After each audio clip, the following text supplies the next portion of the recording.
con el doctor René Padilla.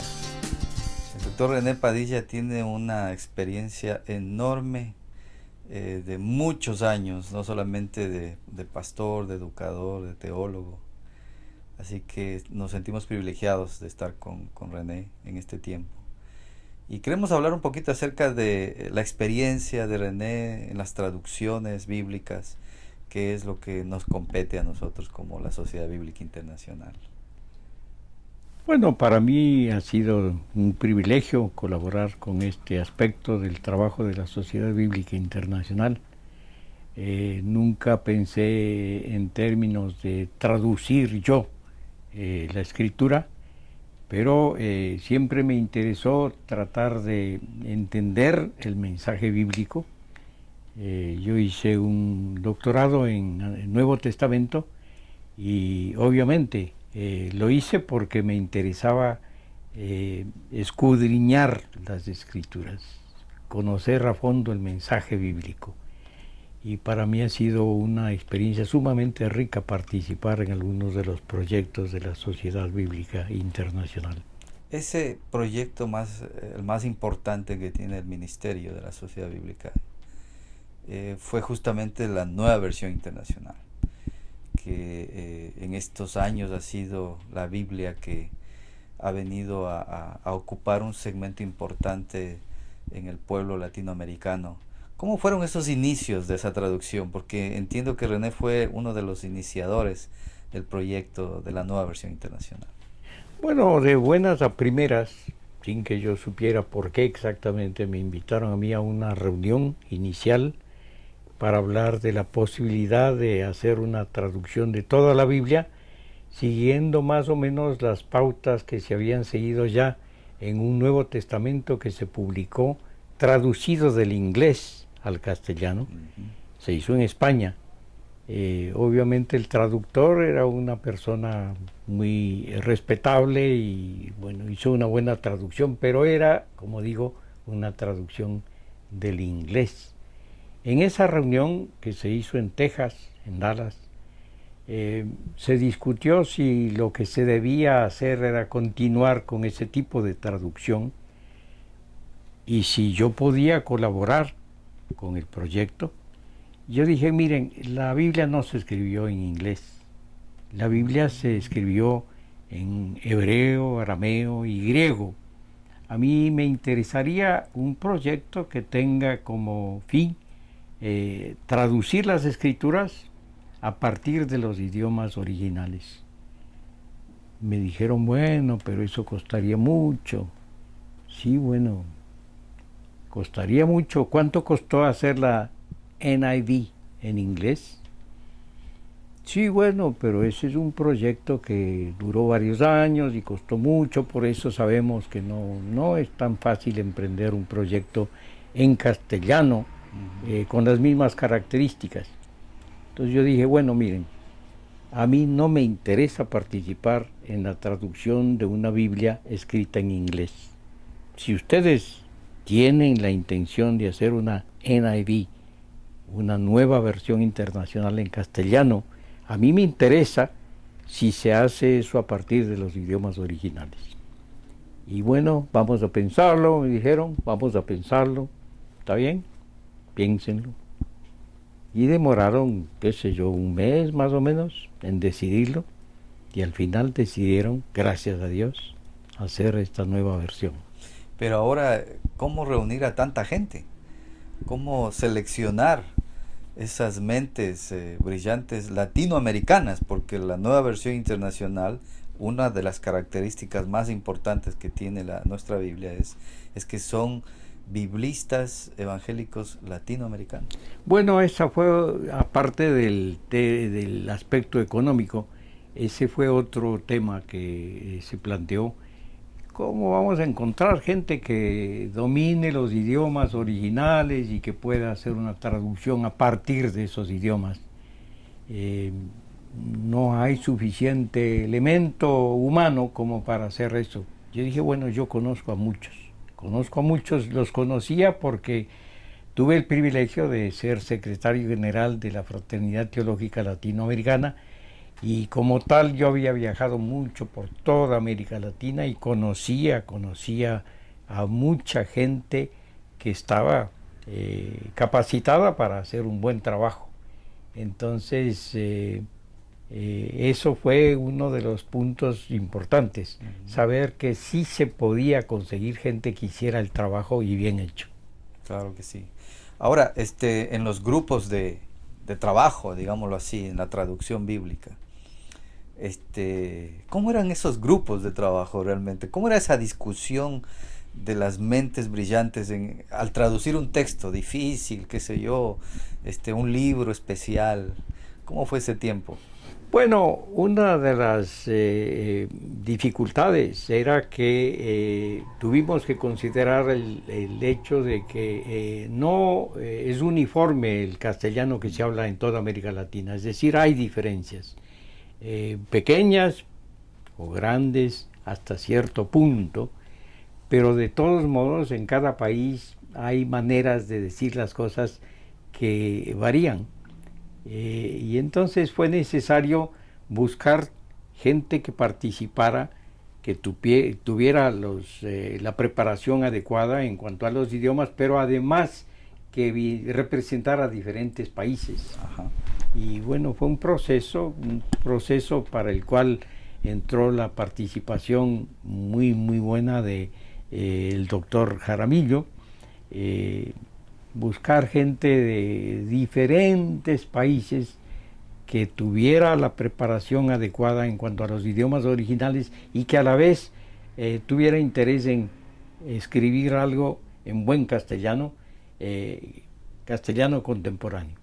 Se formó el equipo y gracias a Dios terminamos con un equipo sumamente competente, yo diría.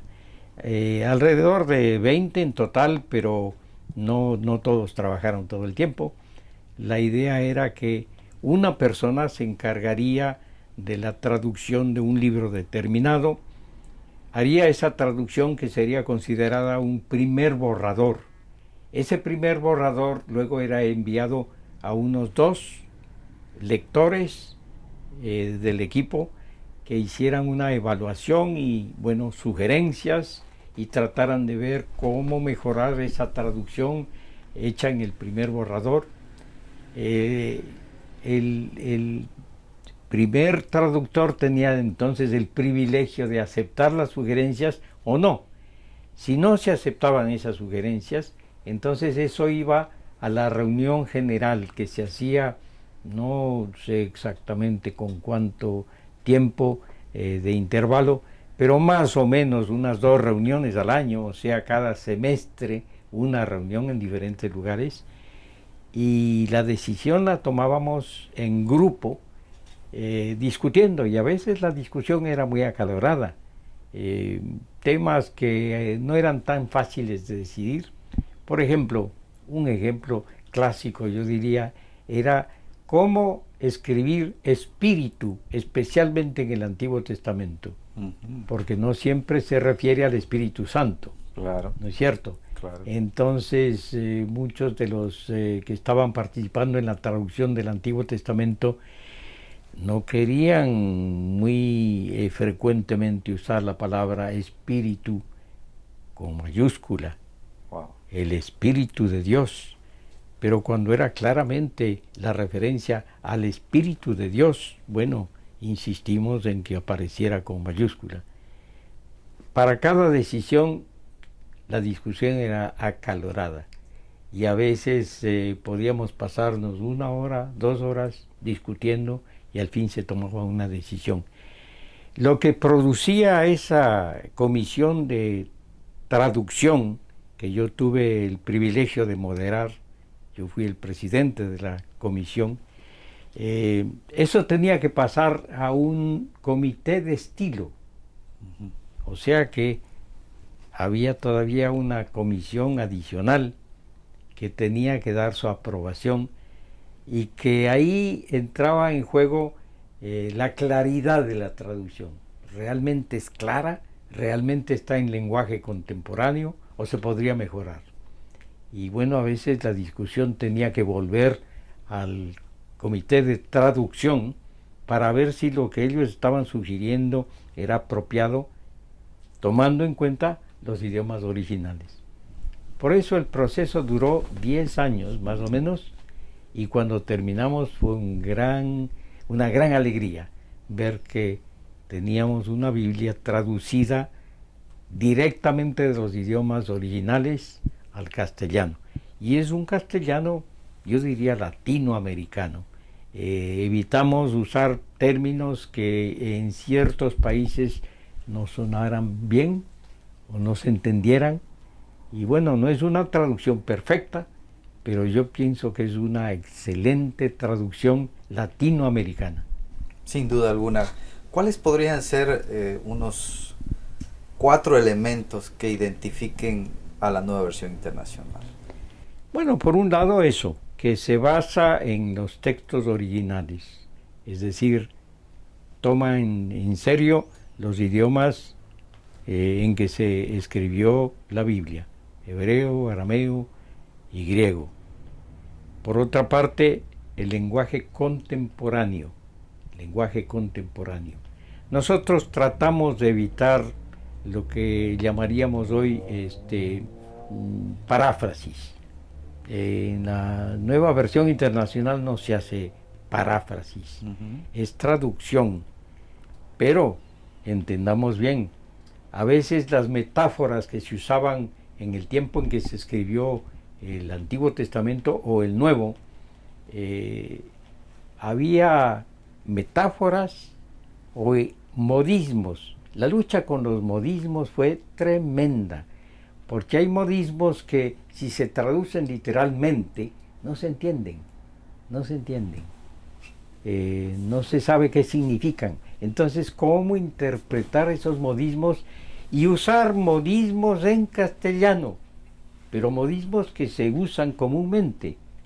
Y para mí fue interesante redescubrir el valor de, bueno, por ejemplo, el Quijote de la Mancha, donde aparecen modismos o maneras de decir las cosas que son muy castizas. En la Nueva Versión Internacional aparecen cosas así. Excelente.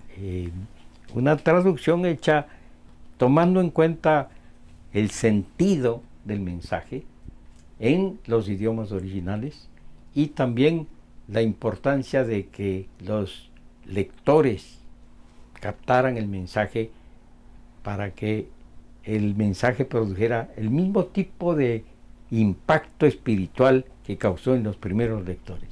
Tú has dicho algo muy importante, que una traducción debe ser directa de los originales, ¿verdad? Así es. Ahora, tú en tu experiencia, ¿qué piensas tú acerca de las traducciones que se han hecho del inglés al español? Bueno, en general, a veces... ¿Se puede llamar traducción eso? Es traducción, pero muy débil, muy pobre. Yo tengo un poquito de experiencia, bueno, llevo más de 40 años como editor y me sorprende a veces el tipo de traducciones que las editoriales evangélicas en general publican. Son traducciones literalistas, a veces muy pobres, muy pobres. No hay preocupación por el estilo castizo, el buen castellano con buena sintaxis, y que cuando uno lea la traducción piense, este libro se escribió en castellano. Yo creo que esa debe ser la meta de todo traductor. No es fácil, pero es la ambición que cualquier editor tiene. Yo, como director de Ediciones Kairos, quiero siempre leer manuscritos en que lo que uno lee parecería que, a pesar de ser traducción, si es que es traducción, hable nuestro idioma y no parezca traducción.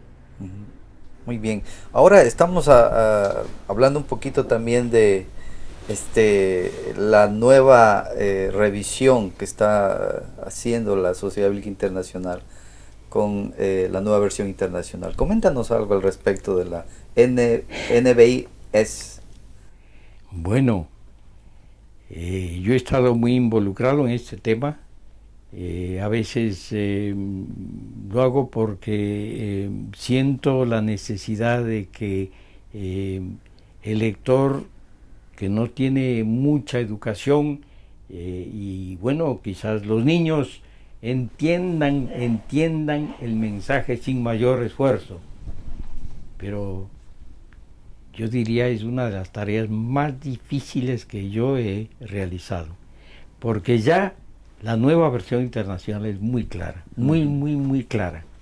Entonces, ¿cómo simplificar aún lo simple, lo sencillo, lo comprensible? A un lenguaje más sencillo. A un lenguaje más sencillo.